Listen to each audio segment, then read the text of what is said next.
auto thefts, burglaries. We did see some ATM thefts and other things of that nature. The Young Thug YSL RICO trial isn't looking too good for him right now. The prosecutors brought in this gang expert detective who broke down YSL to a T and the whole YSL origin and the identifiers of their gang members. Now, this investigation involving Rock Crew has been over a decade long, and the whole gang expert detective broke down why they wiretapped the Rock Crew, a gang operating in the Cleveland Avenue, Jonesboro housing projects. This next piece, I don't know if I can say without it being... Okay. Let me ask you the question then. Okay. Did you all ever conduct any wiretaps that involved Rock Crew? We did. And during the listening to and reviewing of those wiretaps, did you all observe or hear members of Rock Crew talking to one another? We did. Foundation. Can you tell the jury what it was that led to you all having a wiretap on Rock Crew? In 2011, there was a 30-deep gang member who was being prosecuted in a murder trial here in Fulton County. One of the witnesses in that case had an intent... Let me approach you.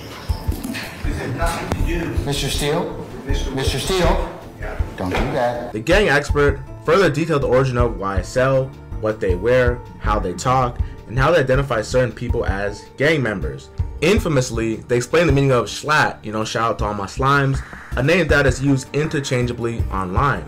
The group had a common name, which was Young Slime Life. Among the symbols that they used included wearing red bandanas, but also we saw the use of green bandanas. They used expressions like the word SLAT, which we discovered stood for slime life all the time, and they used that word slime in a variety of different ways. He spoke on gang tattoos, which identified them as members of the YSL and the Rock Crew. Then they broke down their gang signifiers to a T. The stars, the green flags representing snakes and slimes, and red used to represent YSL being a subset of blood gangs. We saw people tattooing certain identifiers on their person, including the letters YSL, the phrase slime life, and also using 5-point stars and red accents in some of those tattoos. Graffiti was similar identifiers, but seeing that tagged in the community.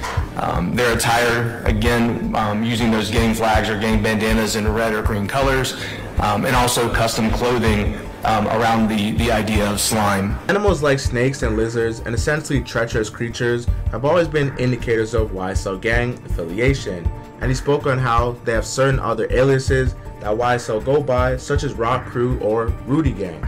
And we also saw them using other distinguishing characteristics, like using snakes, lizards, including emojis of snakes on social media. Some members refer to the group as Rudy Gang. That refers to a gang member who was shot and killed in 2016. His nickname was Rudy. And we also saw them using other blood gang identifiers, specifically often those associated with the Sex Money Murder Bloods. So far, this is the prosecution's first and only strong witness. Everything he's saying, though, seems to be general information that is tailored towards YSL the gang. Every gang wears certain colors. Every gang has certain type of hand signs and gang movement. It's definitely a good look for the prosecution, but in my opinion, nothing damning towards the defense and Young Thug. Were there any crimes that you observed or that were investigated that were committed by members of Young Slime Life in furtherance of the group itself? Yes, ma'am. Would you talk to the jury a little bit about those types of crimes and the types of crimes that were investigated? Same objection. Now he actually tells the jury a wide range of crimes that he witnessed or believes the Rock Crew was involved in. So as we've discussed already, and what we saw as continuing activity was predominantly narcotic sales in the Cleveland Avenue area, the narcotic sales and distribution. We also saw armed robberies, we saw shootings, we've seen murders, auto thefts, burglaries. We did see some ATM thefts and other things of that nature. Then he explains YSL and the Rock Crew's affiliation to other street gangs and any rivalries they may be having. Now, were there any other groups that you found to be associated with Young Slime Life? As Rock Crew had an association with 30 Deep, we found that YSL also had an association with 30 Deep. And were there any rival groups of YSL? Well, they were not initially rivals. During the course of our investigation, we discovered a rivalry between Young Slime Life and the Inglewood Family Gangster Bloods.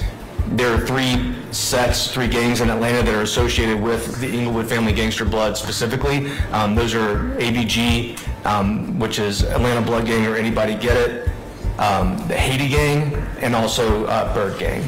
The biggest conflict during this whole trial process was the deciphering of YSL being a gang or record label, which many people labeled Gunna a snitch for because in his plea agreement that got leaked online purposely by the prosecution, if you ask me, he admitted that YSL is a gang, which sort of hurt Thug's case because his whole thing was it's a record label.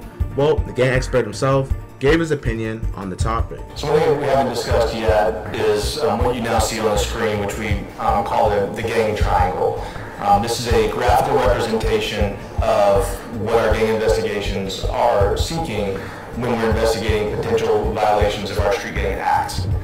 What we're looking for is evidence that a person who is employed by or associated with a criminal street gang has participated in that gang's activities through the commission of those enumerated criminal offenses from the statute. And so we're looking for a nexus or a connection between those three elements to find if there may have been a violation of the law. And let me ask you this. Does the Atlanta Police Department have criteria to identify or confirm gang members? We do. Would you explain those to the jury? And I'll just make a point that may just be semantics. We don't typically use the term confirming gang members. Our goal is to, when we can, identify whether someone was a member or associate of a criminal street gang as it relates to our investigations.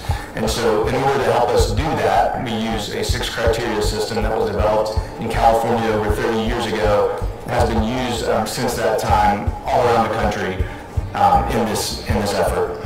The first criteria is when someone self-admits membership in the gang. The second criteria is when that person is identified by an informant with previously tested reliability. The fourth is when a person resides in or frequents a known gang area, adopts the style of dress or mannerisms or other distinguishing characteristics of that gang, and associates with other known gang members within that context. Are you familiar with the record label called Young Stoner Life? I am. Is that the same entity that you are referring to when you say Young Slime Life? No, it's not. Would you tell the jury the distinction, please? So Young Stoner Life is a Georgia corporation that was, I believe, incorporated in July of 2014 as a music publishing arm. When I refer to YSL, what I'm referring to is Young Slime Life, the gang that we investigated for these activities that we've discussed. Witness tampering and peer pressure from the media has made it very hard for detectives to solve their cases, because when snitches get out on social media, they get shamed from their gang and both the general public. Currently, what is probably our greatest challenge in investigating street gangs is witness tampering. And this activity has been a significant part of that, where potential witnesses or victims that are cooperating with police can be outed on social media to a large number of people in a very short amount of time, thereby making it very difficult to get people to testify, to report crimes, and to be witnesses in crimes.